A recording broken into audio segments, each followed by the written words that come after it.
Par mois, à peu près, on fait 2 à 3 planches actuellement. Ouais. L'année passée, c'était notre première année sur le marché et on est arrivé à faire une trentaine de planches, ce qui est très positif comme une première année. Et cette année, on veut doubler ce chiffre.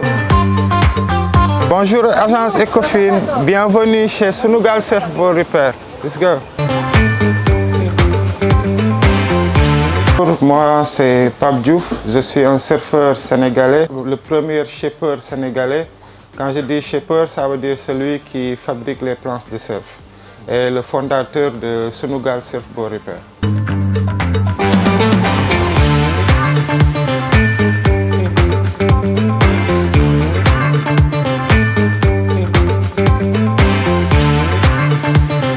Le surf, c'est un peu cher quand même. Tous les matériels, la planche, lisse, combinaison, ça ne coûte pas, c'est pas gratuit, quoi. Donc chez nous, une planche peut coûter à partir de 300 000 francs. C'est pas accessible à tout le monde, c'est ça notre but, de le faire moins cher, comme ça tout le monde peut y accéder. En 2021, j'avais réussi à faire une crowdfunding et j'ai invité un expert des Pays-Bas. Et on a réussi à faire des pains de mousse ici au Sénégal. Donc c'est le matériel que je propose à mes clients, vu que mon idée est de faire des planches 100% durables. Donc pour le moment, c'est ça qu'on propose nos clients. Il y a certains qui sont avec et d'autres qui préfèrent d'autres matériels. L'idée est de faire tous les matériels ici au Sénégal, comme ça le coût d'acquisition nous coûte moins cher.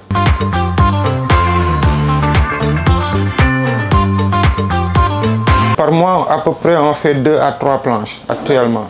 Ouais. L'année passée, c'était notre première année sur le marché et on est arrivé à faire une trentaine de planches, ce qui est très positif comme une première année. Et cette année, on veut doubler ce chiffre. Dans le futur, c'est d'arriver à déjà couvrir dans le marché sénégalais du surf. Et à part ça, le surf ne se limite pas aussi au Sénégal, en Afrique. En Afrique de l'Ouest, il y a pas mal de contrées il y a le surf aussi là-bas. Donc, Inch'Allah, on veut vraiment que ça soit quelque chose que tout le monde, tu peux être au fond du monde là-bas et peut avoir notre planche.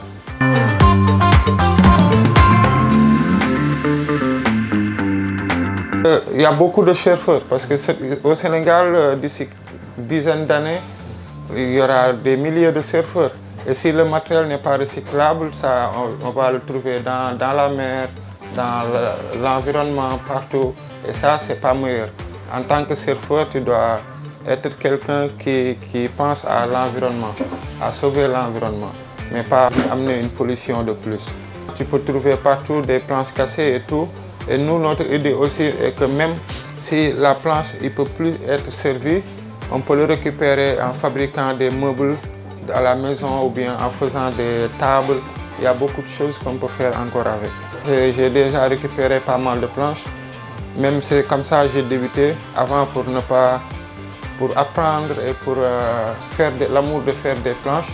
J'ai récupéré des grandes planches qui n'étaient plus utilisées et j'essayais de faire des petites planches pour les enfants, quoi.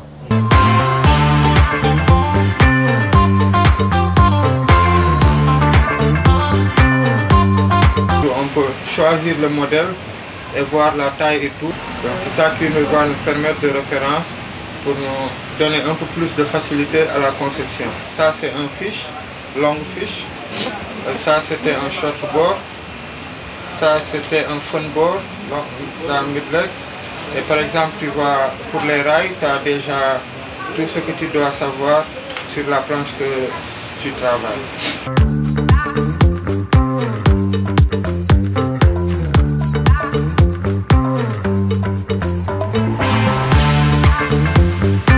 D'abord, j'ai shapé ma planche de base. Après, j'ai mis le fibre de verre.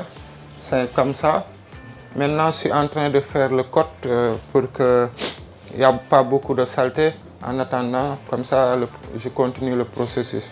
Donc là, ce qu'on va faire tout à l'heure, c'est on va poncer un peu, et faire du scotch et mettre un peu une couche de résine pour que le saleté ne va pas accéder aux fibres de verre. Après ça, il y aura les plugs, les fils des plugs qui sera ajouté et presque le glaçage et c'est fini. Donc c'est 3 étapes, il y a le shaping, mettre le fibre de verre et le glaçage. Si tu n'as pas beaucoup de travail, tu peux le faire en quelques jours, mais dans environ, je dis aux clients, 2-3 semaines.